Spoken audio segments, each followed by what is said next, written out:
जय श्री गणेशाय। ओम श्री नारायण नमः। आज आप सुनेंगे श्रीमद् भागवत महापुराण स्कंध 9 अध्याय 9 के बारे में। श्री सुखदेव जी कहते हैं, परीक्षित, अंशुमान ने गंगा जी को लाने को कामना से बहुत वर्षों तक घोर तपस्या की, परंतु उन्हें सफलता नहीं मिली। समय आने पर उनकी मृत्यु हो गई।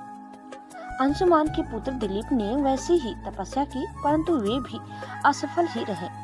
समय पर उनकी भी मृत्यु हो गई। दिलीप के पुत्र थे भागीरथ। उन्होंने बहुत बड़ी तपस्या की थी। उनकी तपस्या से प्रसन्न होकर भागवती गंगा ने उन्हें दर्शन दिया और कहा कि मैं तुम्हें वर देने के लिए आई हूँ। उनके ऐसा कहने पर राजा भागीरथ ने बड़ी नम्रता से अपना अभिप्राय प्रकट किया कि आप मर्त्यलोक में चलिए। जिस समय मैं स्वर्ग से पृथ्वी तल पर गिरूं, उस समय मेरे वेग को कोई धारण करने वाला होना चाहिए। भागीरथ ऐसा न होने पर मैं पृथ्वी को फोड़कर रसातल में चली जाऊंगी। इसके अतिरिक्त इस कारण से भी मैं पृथ्वी पर नहीं जाऊंगी कि लोग मुझ में अपने पाप धोएंगे। फिर मैं उस पाप को कहाँ धोऊंगी? भागीरथ, इस विषय में तुम स्वयं विचार कर लो। भागीरथ ने कहा, माता, जिन्होंने लोक परलोक, धन संपत्ति और स्त्री पुत्र की कामना का संन्यास कर दिया है, जो सागर से उपरत होकर अपने आप में शांत है, जो ब्रह्मनिष्ठ और लोगों को पवित्र करने वाले परोपकारी सज्जन है, वे अपने अंग स्पर्श से तुम्हारे पापों को नष्ट कर देंगे, क्योंकि उनके हृदय में अघरूप अघासुर को मारने वाले भगवान सर्वदा निवास करते हैं। समस्त प्राणियों के आत्मा रुद्रदेव तुम्हारा वेग धारण कर लेंगे, क्योंकि जैसे साड़ी सूतों में ओतप्रोत है, वैसे ही यह सारा विश्व भगवान रुद्र में ही ओतप्रोत है। परीक्षित, गंगा जी से इस प्रकार कहकर राजा भागीरथ ने तपस्या के द्वारा भगवान शंकर को प्रसन्न किया। थोड़े ही दिनों में महादेव जी उन पर प्रसन्न हो गए। भगवान शंकर तो संपूर्ण विश्व के हितैषी हैं। राजा की बात उन्होंने तथास्तु कहकर स्वीकार कर ली। फिर शिव जी ने सावधान होकर गंगा जी को अपने सिर पर धारण किया।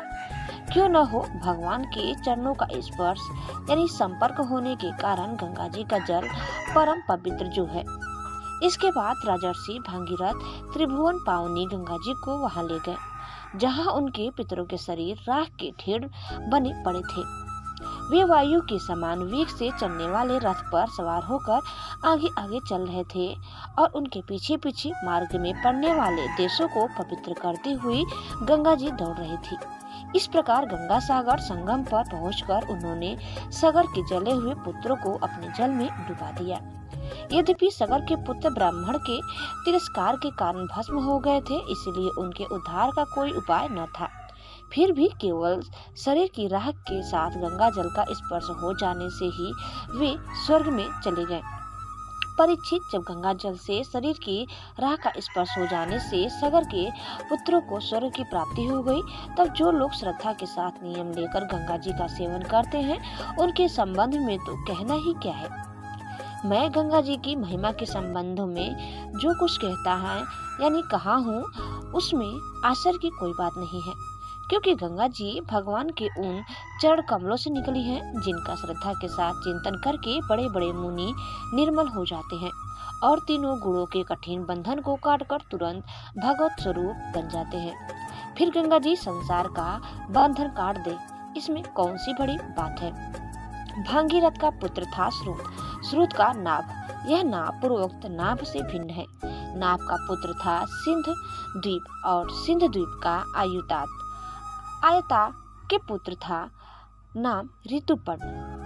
वह नल का मित्र था।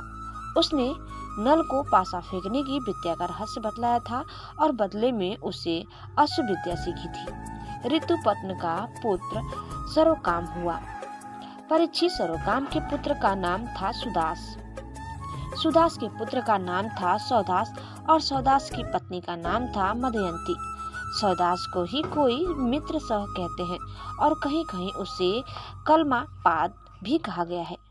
वह वशिष्ठ के शाप से राक्षस हो गया था और फिर अपने कर्मों के कारण संतानहीन हुआ।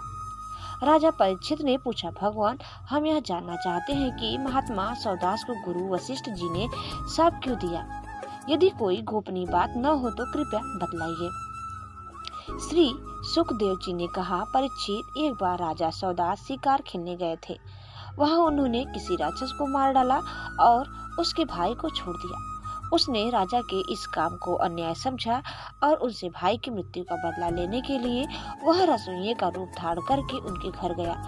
जब एक दिन भोजन करने के लिए गुरु वशिष्ठ जी राजा के यहाँ आए, तब उसने मनुष्य का मांस रांध कर उन्हें परोस दिया। जब सर्व समर्थ वशिष्ठ जी ने देखा कि परोसी जाने वाली वस्तु तो नितांत अभक्ष्य है, तब उन्होंने क्रोधित होकर राजा को शाप दिया कि जा तू, इस काम से तू राक्षस हो जाएगा। जब उन्हें यह बात मालूम हुई कि यह काम तो राक्षस का है, राजा का नहीं, तब उन्होंने उस शाप को केवल 12 वर्ष के लिए कर दिया। उस समय राजा सौदास भी अपनी अंजलि में जल लेकर गुरु वशिष्ठ को शाप देने के लिए उद्यत हुए, परंतु उनकी पत्नी मदयंती ने उन्हें ऐसा करने से रोक दिया। इस पर सौदास ने विचार किया कि दिशाएं, आकाश और पृथ्वी सब के सब तो जीवमय ही हैं। तब यह तीक्ष्ण जल कहाँ छुई। अंत में उन्होंने उस जल को अपने पैरों पर डाल दिया। इसी से उनका नाम मित्र सह हुआ। उस जल से उनके पैर काले पड़ गए थे, इसलिए उनका नाम कलमास पाद भी हुआ। अब वे राक्षस हो चुके थे। एक दिन राक्षस बने हुए राजा कलमास पाद ने एक वनवासी ब्राह्मण दंपति को सहवास के समय देख लिया। कलमास पाद को भूख तो लगी ही थी। उसने ब्राह्मण को पकड़ लिया। ब्राह्मण पत्नी की कामना अभी पूर्ण नहीं हुई थी। उसने कहा, राजन, आप राक्षस नहीं हैं, आप महारानी दमयंती के पति और इक्ष्वाकु वंश के वीर महारथी हैं। आपको ऐसा अधर्म नहीं करना चाहिए।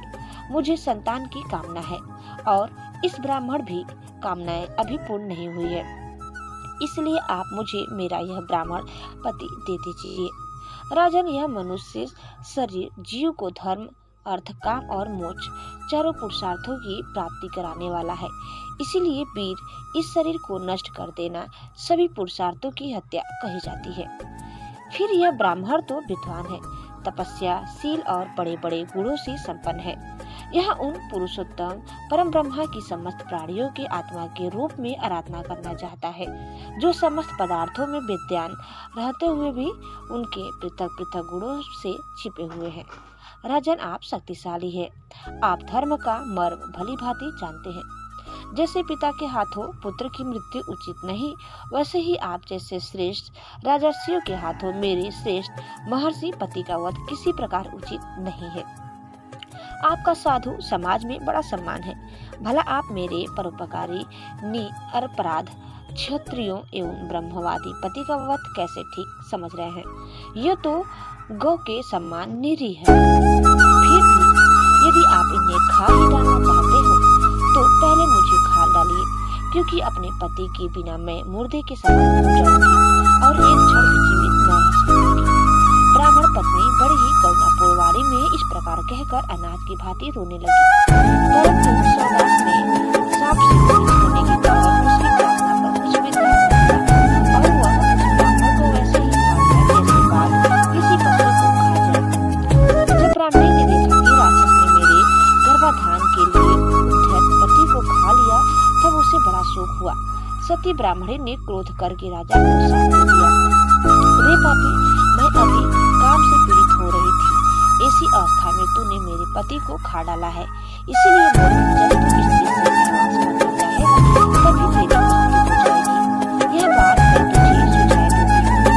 इस प्रकार सती को शाप देकर ब्राह्मणी अपने पति की अस्थियों को धुलती हुई चिता में डालकर स्वयं भी सती हो गई और उसने वही गति प्राप्त की जो उसके पति देव को मिली थी। क्यों न हो, वह अपने पति को छोड़कर और किसी लोक में जाना भी तो नहीं चाहती थी। 12 वर्ष बीतने पर राजा सौदास शाप से मुक्त हो गए। जब वे सहवास के लिए अपने पति के पास गए, तब उसने उन्हें रोक दिया, क्योंकि उसे उस ब्राह्मणी के साथ का पता था। इसके बाद उन्होंने स्त्री सुख का बिल्कुल परित्याग ही कर दिया। इस प्रकार अपने कर्म के फलस्वरूप वे संतानहीन हो गए। तब वशिष्ठ जी ने उनके कहने से मदयंती को गर्भाधान कराया। मदयंती 7 वर्ष तक गर्भधारण की रही, परंतु बच्चा पैदा नहीं हुआ।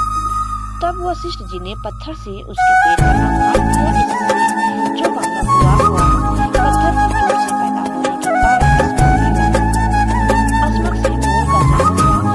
जब परशुराम जी पृथ्वी को छत्रहीन कर रहे थे तब स्त्रियों ने उसे छिपाकर रख लिया था।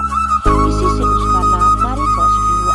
उसे मूलक इसलिए कहते हैं कि वह पृथ्वी के छत्रहीन हो जाने पर उस वंश का मूल बना। मूल के पुत्र हुए दशरथ, दशरथ के एडवीड और एडवीड के राजा विश्वसर के पुत्र ही चक्रवर्ती सरदार खंडवान हुए। युद्ध में उन्हें कोई जीत नहीं सकता था। उन्होंने देवताओं की प्रार्थना से डरते हुए किया था। जब उन्हें देवताओं से मालूम हुआ कि अब मेरी आयु केवल 2 ही घड़ी बाकी है, तब वे अपनी राजधानी लौट आए और अपने मन को उन्होंने भगवान में लगा दिया। वे मन ही मन सोचने लगे कि मेरे कुल के इष्ट देवता है ब्राह्मण, उनसे बढ़कर मेरा प्रेम अपने प्राणों पर भी नहीं है। पत्नी, पुत्र, वंश में राज्य और पृथ्वी में मुझे प्यारे नहीं लगते। मेरा मन बचपन में ही कभी अधर्म की ओर नहीं गया। मैंने पवित्र कीर्ति भगवान के अतिरिक्त कोई और भी वस्तु कहीं नहीं देखी। तीनों लोगों के स्वामी देवताओं ने मुझे मुँह मांगा वर देने को कहा, परंतु मैंने उन लोगों की लालसा बिल्कुल नहीं की, क्योंकि समस्त कार्यों के जीवनदाता श्री हरि की भावना में ही मैं मग्न हो रहा था। जिन देवताओं की इंद्रियां और मन विषय में लग रहे हैं, वे सदगुण प्रधान होने पर भी अपने हृदय में विराजमान सदा सर्वदा प्रियतम के रूप में रहने वाले अपने आत्मस्वरूप भगवान को नहीं जानते। फिर भला जो रजोगुणी और तमोगुणी हैं, वे तो जान ही कैसे सकते हैं। इसीलिए अब इन विषयों में मैं नहीं रंगता। ये तो माया की खेल है। आकाश में झूठ-मूठ प्रतीत होने वाले गंधर्व नगरों से बढ़कर इनकी सत्ता नहीं है। ये तो अज्ञानवश चित्त पर चढ़ गए थे। संसार के सबके रचयिता भगवान की भावना में लीन होकर मैं विषयों को छोड़ रहा हूँ और केवल उन्हीं की शरण ले रहा हूँ। परीक्षित, भगवान ने राजा खंडवान की बुद्धि को पहले से ही अपनी ओर आकर्षित कर रखा था। इसी से वे अंत समय में ऐसा निश्चय कर सके। अब उन्होंने शरीर आदि अनाथ पदार्थों में जो अज्ञान मूलक आत्मभाव था उसका परित्याग कर दिया और अपने वास्तविक आत्मस्वरूप में स्थित हो गए।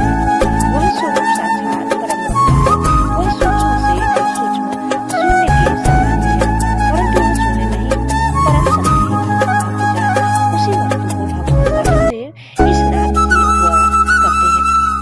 इति श्रीमद्भागवते महापुराणे पारमहंस्याम संहितायां 9 स्कंद 9 अध्याय। हरि ओम तत्सत्। श्री कृष्णार्पणमस्तु। दोस्तों, यह कथा यही समाप्त होता है। आगे जानने के लिए आप दूसरे वीडियो को अवश्य देखिए। दोस्तों, अगर आज का हमारा वीडियो आपको पसंद आया हो तो प्लीज इसे लाइक, शेयर और सब्सक्राइब करना न भूलें। धन्यवाद। जय श्री कृष्ण।